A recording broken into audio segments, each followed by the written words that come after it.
Sebenarnya pengalaman horor terkait makhluk halus ini sudah sangat lama, tapi masih saja teringat jelas dalam ingatanku. Waktu itu sekitar tahun 1995, aku masih bekerja di sebuah perusahaan elektronik. Aku tinggal bersama dua kakak dan seorang adik. Kami berempat menyewa sebuah rumah kontrakan dengan 3 kamar. Awal kami mengontrak, aman-aman saja, tidak pernah ada kejadian yang ganjil. Meski tetangga kanan kiri kami sering bercerita bahwa ibu rumah kontrakan kami mempunyai pesugihan babi ngepet. Pikir kami, selama kami tidak merasa terganggu, maka kami tetap ingin tinggal di situ. Selain berada persis di pinggir jalan, rumah kontrakan kami dikelilingi pagar yang cukup tinggi dan ada pagar besinya. Jadi kami merasa cukup aman. Sampai pada suatu malam, saat kami bertiga tidur, kakakku yang laki-laki tidur di kamar depan, sedang kami bertiga tidur di ruang tengah, setengah mimpi dan setengah sadar.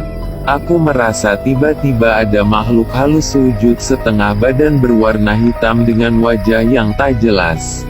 Rambut acak-acakan dan ukuran yang sangat besar melayang di atasku. Tiba-tiba muncul sesosok kakek-kakek, ilustrasi Pramono Estu.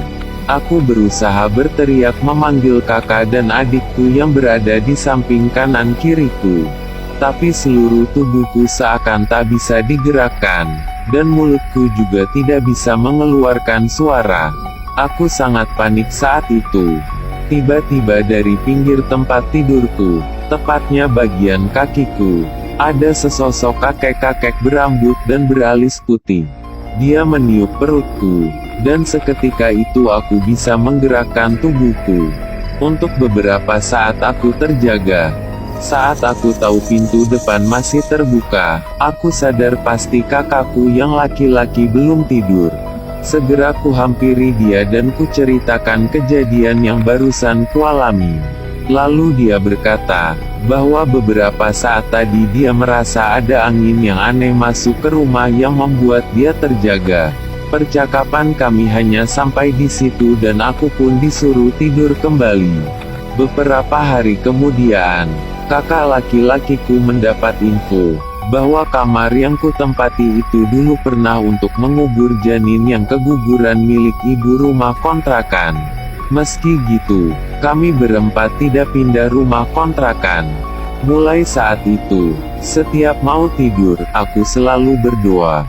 Sampai 3 tahun kemudian aku pindah dari kontrakan karena akan menikah. Kami berempat tidak pernah ada gangguan lagi.